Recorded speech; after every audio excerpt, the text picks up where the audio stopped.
The bell for third period history had barely stopped ringing when the door to Mr. Henderson's classroom swung open. But it wasn't the beloved, rumpled teacher who walked in. It was a woman in her late 50s, with a rigid posture and a face that looked like it had been permanently set in a frown. She wore a severe, high-collar blouse and carried a leather briefcase that looked older than most of the students. "Settle down," she commanded, her voice slicing through the chatter without raising in volume. She wrote a name on the board with sharp, precise strokes. Mrs. Davison. "Mr. Henderson is out for the remainder of the school year due to a family emergency. I am his replacement. You will address me as Mrs. Davison. You will be punctual, you will be prepared, and you will not waste my time." Her eyes, a cold, flinty gray, scanned the room like a hawk searching for a weakling in the flock. They landed on Marcus Johnson, a lanky, bright-eyed 17-year-old with a confident posture, sitting front and center. He was the heart of the school, debate team captain, star of the basketball team, and, though no one knew it yet, the undisputed frontrunner for valedictorian. "You," Mrs. Davison said, pointing a bony finger at him. "The syllabus says you're presenting your research project on the Harlem Renaissance today. Let's get this over with. The floor is yours." Marcus stood, a flash of unease in his gut. This wasn't a supportive audience of Mr. Henderson. He clicked his presentation open. "My project is on the Harlem Renaissance as a foundational pillar of modern American culture," he began, his voice clear and strong. He spoke about Zora Neale Hurston, Langston Hughes, and the explosion of black art that redefined a nation. He was passionate, weaving an analysis of poetry and the political impact of the movement. He was in his element. Mrs. Davison let him speak for 5 minutes before she held up a hand, cutting him off mid-sentence. "Adequate summary of names and dates," she said, her tone dripping with condescension. "But you've missed the entire point. You're romanticizing a brief. Overhyped cultural blip. The Harlem Renaissance was a failure. It didn't end lynching. It didn't pass civil rights legislation. It produced a lot of feel-good art that white patrons found exotic, but it ultimately changed nothing for the average black person. To call it a foundational pillar is a gross exaggeration, indicative of a sentimental, not a scholarly mind." The classroom went dead silent. Marcus felt his face grow hot. "With all due respect, Mrs. Davison," he said, keeping his voice low with immense effort, "cultural change precedes political change. It's about shifting the narrative, It's about giving a marginalized group a participation trophy for trying," she interrupted, her lips curled in a faint sneer. "True history is about power, treaties, and wars, not about poetry and jazz clubs. Your thesis is weak, your analysis is emotional, and your conclusion is factually incorrect. Sit down." The words were a physical blow. Marcus slowly sank into his seat, his presentation still glowing on the screen behind him, a monument to his humiliation. A few students shifted uncomfortably when his friends, Chloe, looked ready to throw a textbook. "Now," Mrs. Davison said, turning to the whiteboard as if she'd just taken out the trash, "let's discuss what really shaped the 20th century, the industrial might of the post-war era." For the rest of the period, Marcus sat in a stunned silence. He wasn't used to failure, and he certainly wasn't used to being publicly dismantled. This wasn't criticism. It was an erasure. After class, Chloe caught up with him at his locker. "She's a monster, Marcus. Don't listen to her. Your project is brilliant."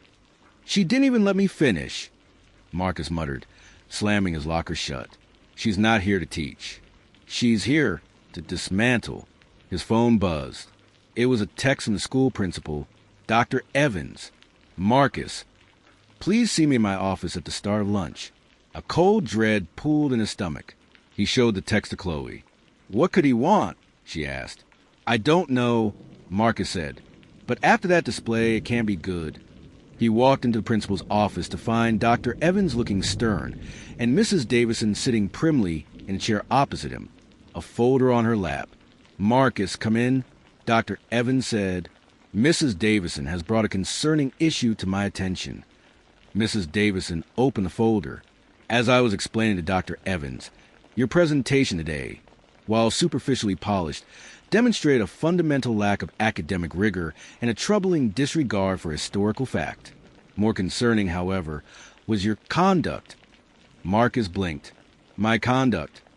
Your defiant tone when challenged, she said smoothly. Your insistence on arguing with a qualified educator. It displays an intellectual arrogance that is detrimental to a true learning environment. Dr. Evans sighed. Marcus, you're one of our top students. We can't have conflicts with faculty. So you're taking her side? Marcus asked, his voice trembling with a mix of anger and disbelief.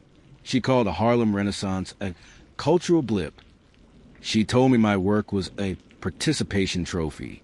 I am assessing your performance based on established academic standards, Mrs. Davison interjected coolly. And based on that assessment and your demonstrated attitude, I am recommending you be removed from the advanced placement track for history. The workload, it seems, is too demanding for you, and your foundational knowledge is too weak to continue. Marcus felt the world tilt. Getting knocked down was one thing. Having the ladder pulled up behind him was another. You can't do that, he whispered. It's a recommendation I am taking very seriously. Dr. Evans said, avoiding his gaze. We'll review your record and make a decision. Marcus walked out of the office, his future suddenly feeling fragile. He had worked his entire life for his academic record. And in one day, this woman was trying to tear it all down. He didn't know that this was only her opening move. As he walked down the hall, Mrs. Davison was already in the library, pulling his permanent record.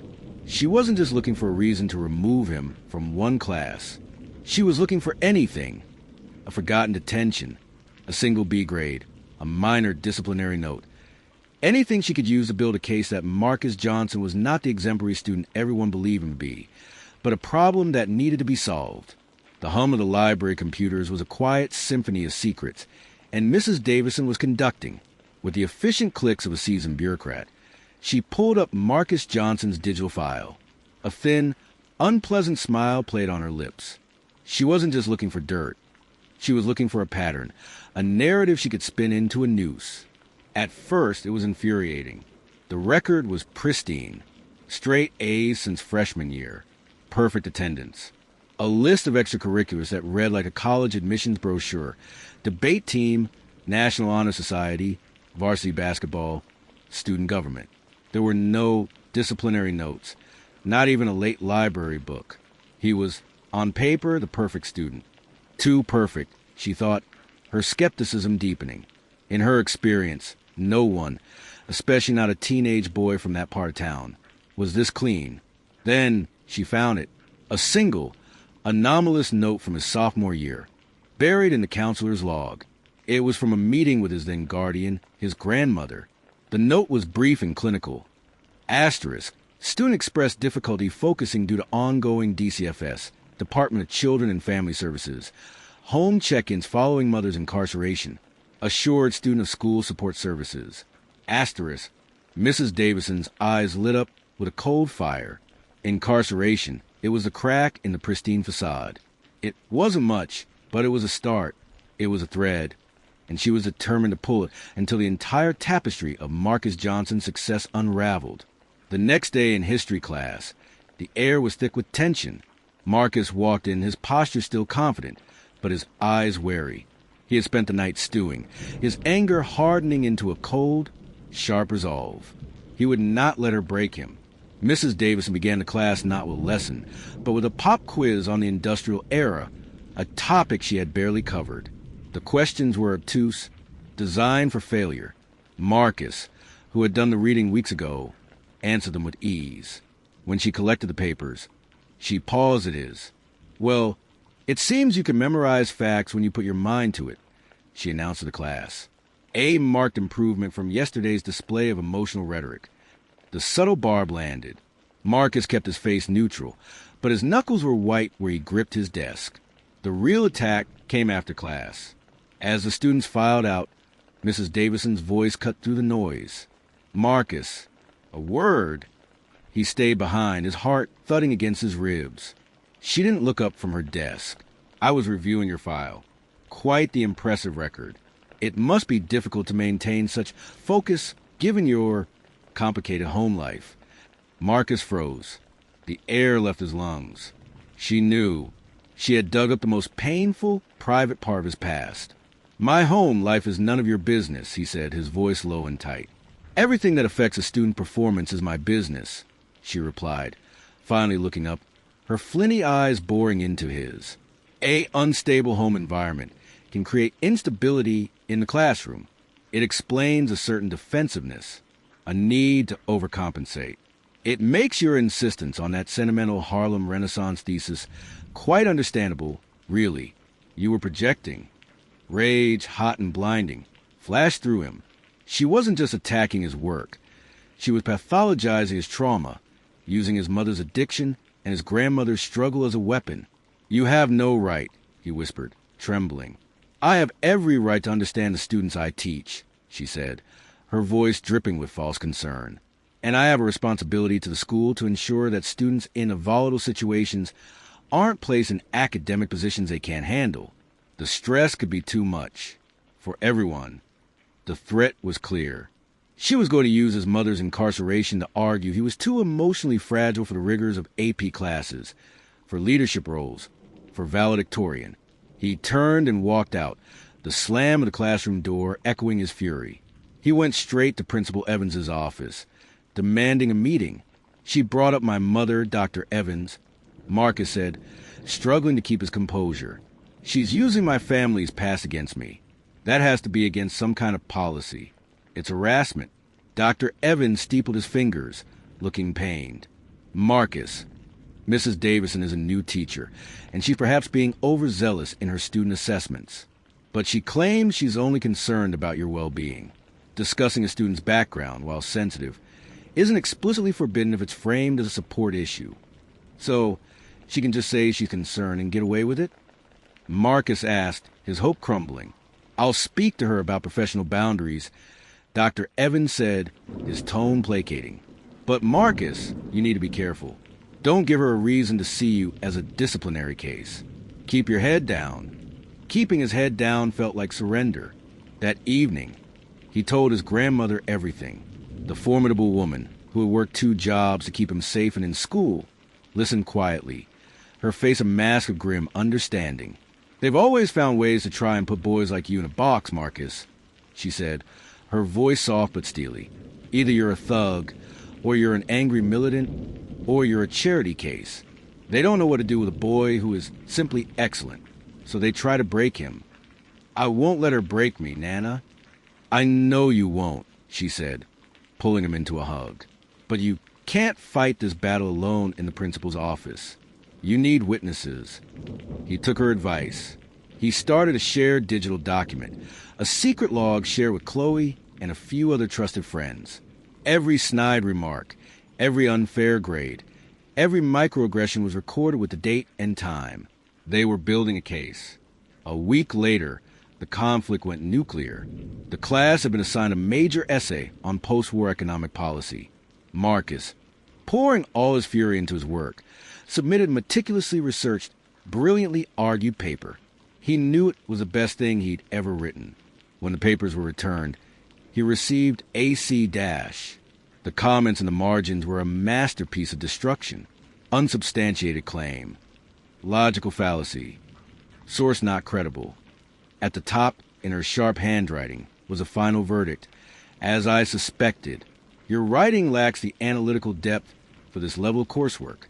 This confirms a need for a curriculum adjustment." It was a declaration of war. Marcus stood up, the paper shaking in his hand. "This is bullshit," he said, his voice ringing through the silent classroom. Mrs. Davison looked up, a triumphant gleam in her eye. "Detention, Mr. Johnson, for insubordination.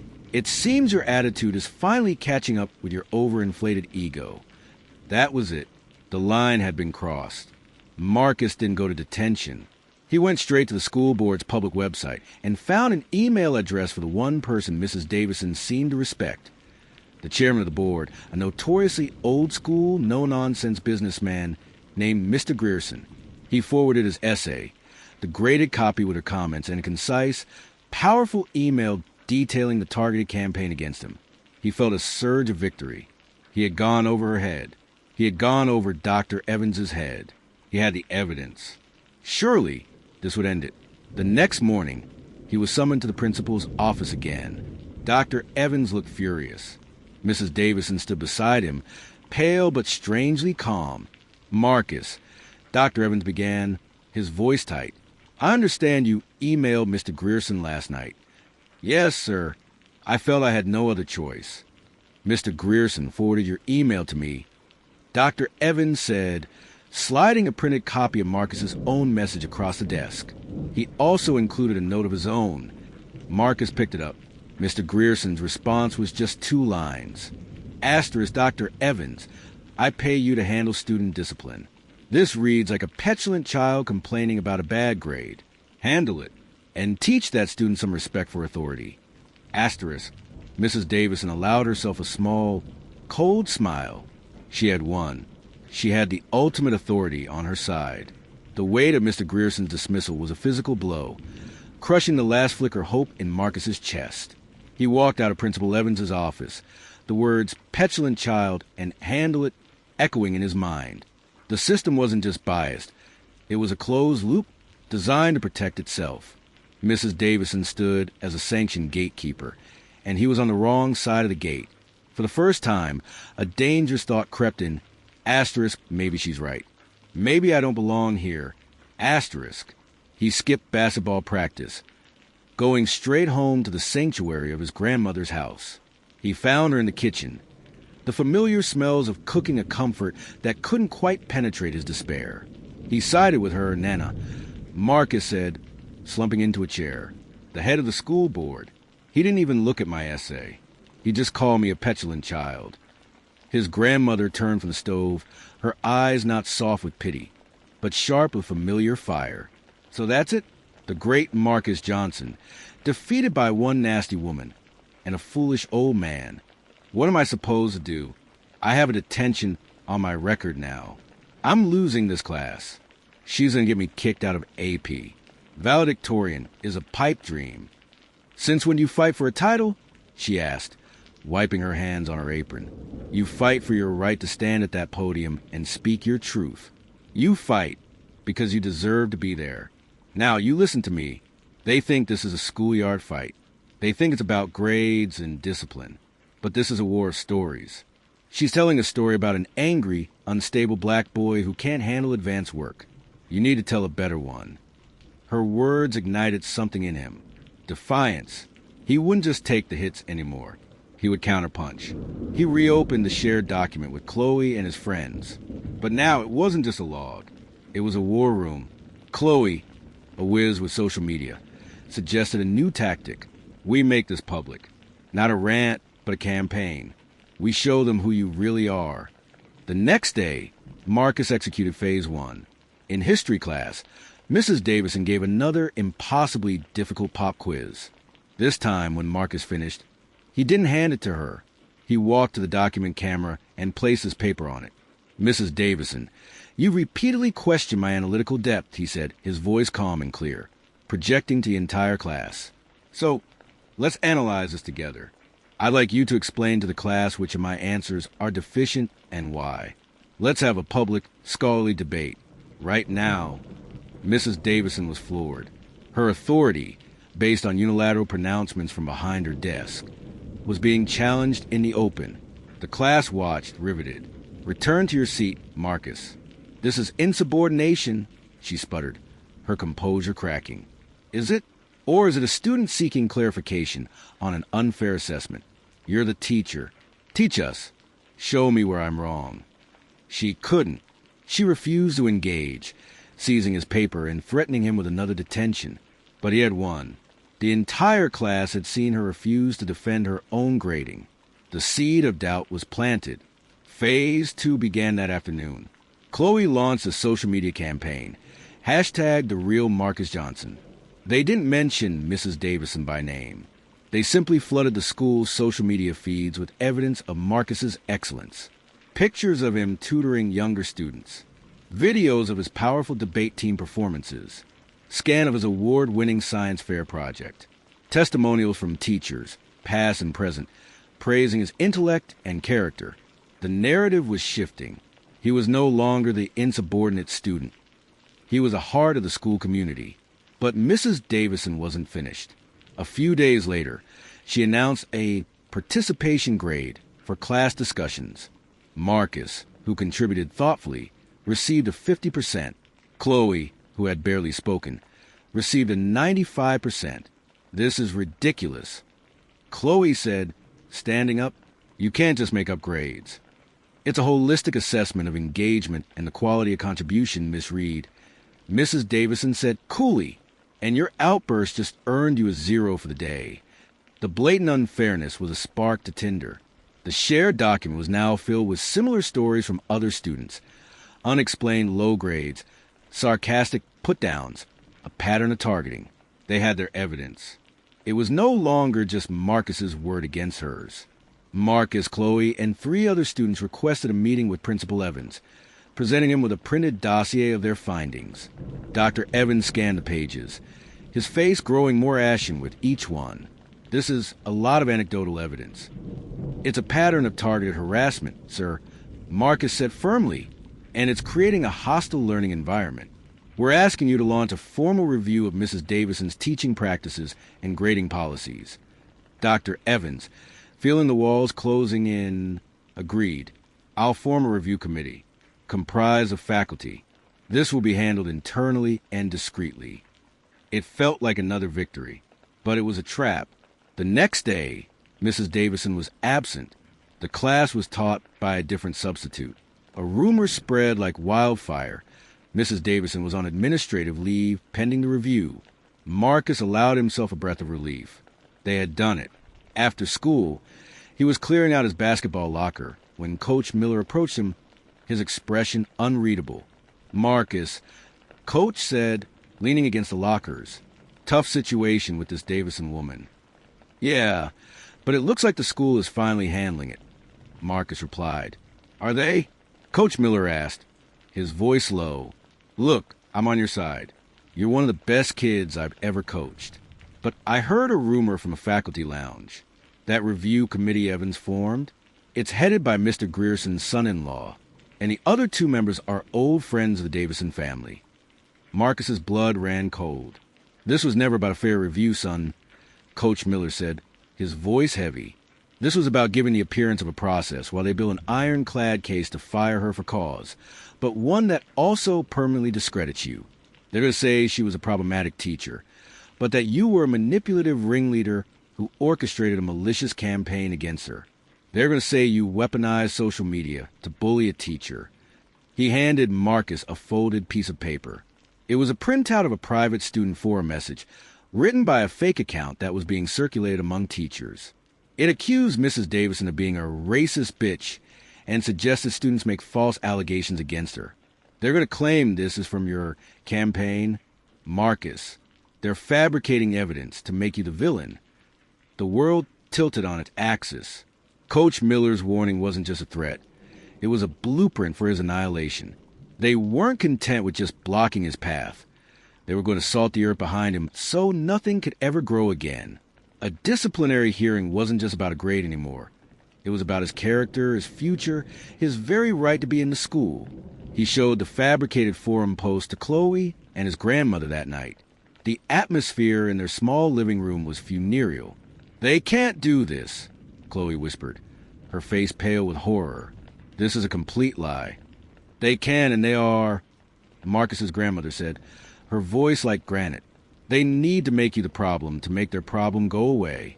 A teacher being fired for racism is a scandal.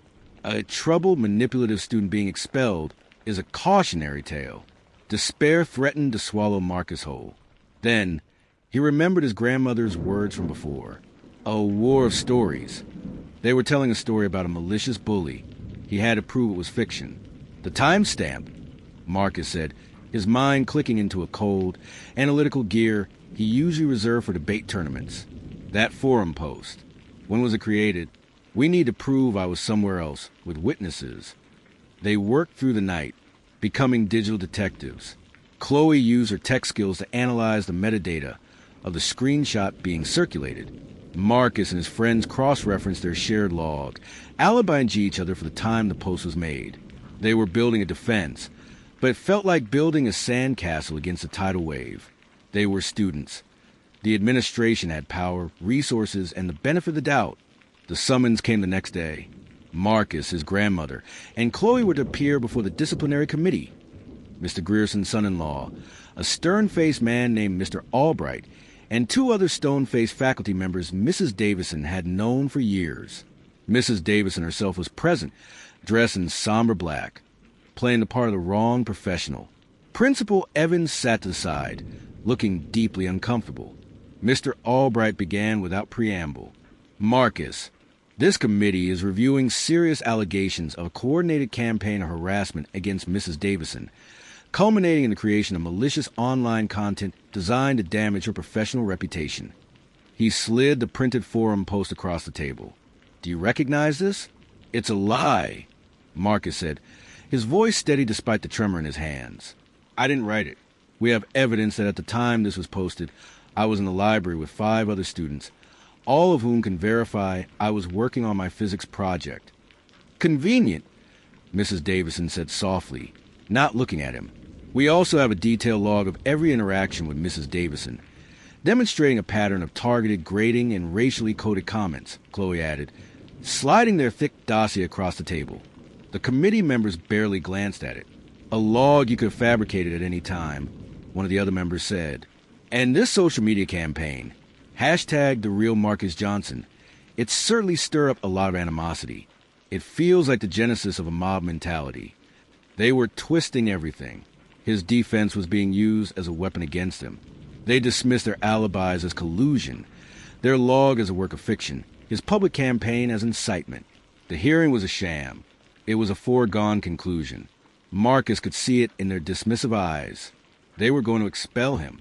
As Mr. Albright began to summarize the overwhelming evidence of Marcus's manipulative and disruptive behavior, the door to the conference room opened quietly. Everyone turned. Standing in the doorway was Mr. Henderson, their original history teacher. He looked tired, older than Marcus remembered, but his eyes were clear and burning with a quiet fury. Forgive my interruption, Mr. Henderson said, his voice calm but carrying immense weight. I may be on family leave, but I am still a faculty member, and I couldn't stand by while this travesty continues. He walked into the room and placed a small, silver digital voice recorder on the table. My classroom, he explained, has an old audio system I use to record lectures for absent students. I never turn it off. The microphone is voice-activated. It's been running the entire semester. He looked directly at Mrs. Davison, whose face had gone from smug to ashen, a mask of pure terror. It recorded everything, Mr. Henderson said, his gaze sweeping over the stunned committee. Every cultural blip. Every suggestion that Marcus belonged in a lower track. The day she used his mother's incarceration to psychologically profile him. The entire exchange where she gave him a C on a brilliant essay, and he called out for what it was. It's all here. The real story. He pressed play. The room was filled with Mrs. Davison's crisp, condescending voice from weeks prior. Asterisk. It explains a certain defensiveness, a need to overcompensate. It makes your insistence on that sentimental Harlem Renaissance thesis quite understandable, really. You were projecting. Asterisk. The color drained from the committee members' faces. The evidence was no longer a student's word against the teachers. It was irrefutable. It was damning. Mr. Albright quickly adjourned the meeting. Within an hour, Mrs. Davison was escorted from the building by security. The superintendent issued a public apology to Marcus and his family. The school board announced a full-scale audit of their disciplinary procedures. It was a total, unequivocal victory. Marcus was exonerated. His record was cleared. The valedictorian spot was his. On the day of graduation, the sun was blinding.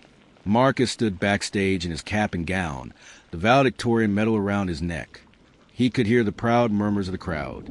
He looked at his speech, a powerful, gracious address about overcoming adversity. But as he listened to his name being announced, a final, shocking piece of information, delivered to him by a guilt-ridden Principal Evans just that morning, echoed in his mind. It was the reason Mr. Henderson had returned at the perfect moment. It was a final, ugly truth about the woman who had tried to destroy him. He stepped onto the stage, the applause washing over him. He adjusted the microphone, looked out at the sea of faces. His beaming grandmother, his cheering friends, the relieved faculty, and the stony, uncomfortable board members, including a pale Mr. Grierson. He took a deep breath, put a prepared speech aside, and leaned into the mic. "Thank you," he began. "But before I talk about the future, we need to talk about the past. You all know my story. What you don't know is Mrs. Davison's.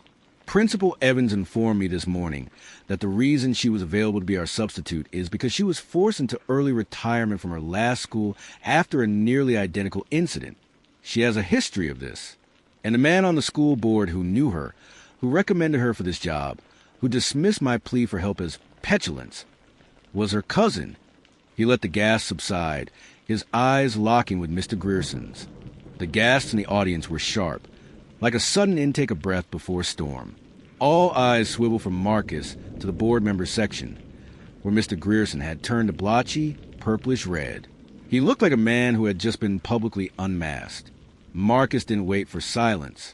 He leaned into the microphone, his voice clear and resonant, stripped of all anger, filled only with profound, unshakable certainty. "He knew," Marcus repeated, his gaze never leaving Grierson. "He knew who she was. He knew what she was. And he placed her in that classroom anyway, trusting that her brand of discipline would keep students like me in what he believes is our rightful place. He dismissed my evidence because to acknowledge it would be to admit his own complicity." He paused, letting the weight of the accusations settle over the stadium. The silence was now absolute, electric. This isn't just about one racist teacher. It's about the system that empowers them. It's about the closed doors, the whispered committees, the fabricated evidence when the truth becomes too inconvenient. They told a story about me, that I was arrogant, emotional, unstable, a bully. They needed that story to be true because the Rayall story was far more dangerous to them. The real story is that a system built on their narrow definition of excellence can be mastered by someone they never intended to include. He finally looked away from the stricken board member, his eyes sweeping across his classmates, his community. They tried to use my mother's addiction, my family's struggle, as a weapon. They tried to use my passion as a flaw. They tried to use my intelligence as a threat. But they failed. Because what they call a liability, my lived experience, my resilience, my refusal to be broken, is actually my greatest strength. It is the foundation of everything I have achieved. He picked up his valedictorian medal. Holding it up, the sun glinted off its surface. This medal doesn't just represent grades. It represents endurance. It represents every student who has ever been told they don't belong, who has ever been underestimated, who has ever been forced to work twice as hard to get half as far. This is for you. He looked back toward the board members, his expression not of hatred, but of pity. "So, to Mr. Grierson and to anyone who shares his mindset, I have your final grade. For abuse of power, an F. For moral cowardice, an F. For a complete and utter failure to understand what true excellence looks like, a definitive, resounding F." A roar began to build in the crowd, starting with the students. It was a sound of pure, cathartic release. "And as for my future," Marcus continued, a genuine smile finally gracing his lips, "I'm taking this resilience, this fire they tried so hard to extinguish, to Howard University in the fall. I'm going to learn, I'm going to lead, and I will spend my life kicking down doors so that the students who come after me won't have to fight so hard just to walk through them." He took one last look at the podium, the symbol of an institution that had tried to reject him. Then he did the one thing they never expected. He stepped away from it. He didn't give the rest of his speech. He didn't offer them gracious thanks or platitudes about a unified future.